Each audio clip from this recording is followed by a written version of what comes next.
What's up? Today we're going to be going over how to keep yourself accountable and why it's so important to set yourself a why. So, first things first, I'm just going to go over what my why is.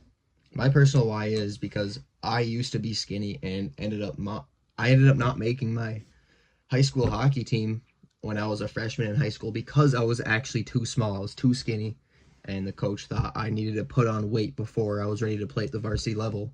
So I was really down on myself, and I started to use different substances to kind of numb that pain. And then I felt so lost to the point where I felt as if there was no other way to go but up. So I felt like I needed to make a change because I knew that I was destined for more. And another reason why I got more into business and more into coaching is because I never want my family to ever have to struggle with money ever again. So let's talk about what is a why. It's the underlying purpose or motivation that drives you, and it can be a lot of different things. The reason that you need a why is because it helps you stay focused. It makes you take actions and without really thinking about them because they're non-negotiable, like if you don't do this thing, then you're going to keep on living the life that you don't want to live, and it keeps you motivated. Like examples could be long-term health, family, flex on others, could be dark motivation. You could have dark whys. You could want to flex on people. You could want to flex on your ex. It doesn't really matter. As long as it gets you to do what you need to do, that's it, So the first steps that you should be taking to find your why is set small manageable goals, whether it's lose 20 pounds or gain 30 pounds or gain 10 pounds, gain 5 pounds, anything. And you need to be tracking your progress regularly. So every single day you should have some sort of accountability type of form, or you could even check in with somebody that you know.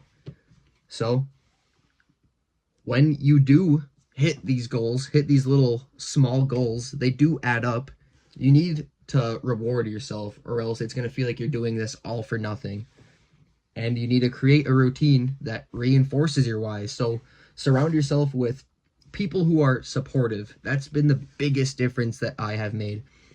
So I used to hang out with a lot of people that would be drinking and smoking and doing all of these things that really didn't do anything for their life other than make them go deeper into that hole.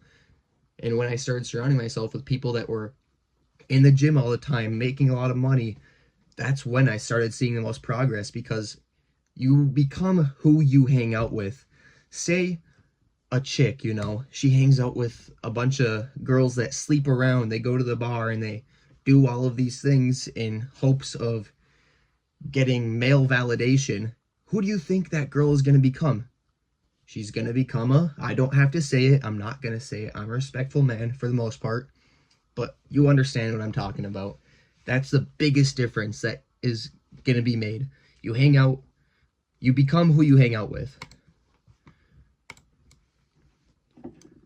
So some tips for self-accountability is to set clear, specific goals and write them down. If you don't have a notebook, if you don't have a journal that you're writing things down in all the time, if you're not writing down how you feel, you're not writing down what progress you make, you're not writing down what works, what doesn't, you're not going to get anywhere, because you're not going to know what to do and what not to do. And that's tracking your progress. And the biggest thing is having having an accountability partner. It could be a coach, it could be a friend, it could be a girlfriend, your mom, your grandpa, it doesn't matter. For me, my little cousin over here, we are on our tails all the time, making sure that we get our work done, get it done good. We don't half-ass things around here, because the only way to go from down is up, So that's honestly the biggest thing that has helped me, other than like surrounding myself with other people that go to the gym, make money, all these things. Another thing that I like to do to make sure that I actually get my work done is imagine my family poor, struggling, and living the worst life that they possibly could because I didn't take action. Like, if that doesn't get you going, if that doesn't make you want to do work, then I honestly don't know what will. And if you're gonna go to the gym, just imagine your like future family, they're depending on you.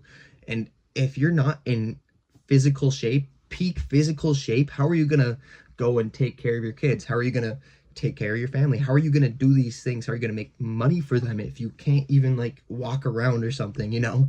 Like, you just got to think about the future and what will happen if you don't actually do these things and get these things in check now. But other than that, those are the biggest things that I'm going to cover today. Uh, that's it.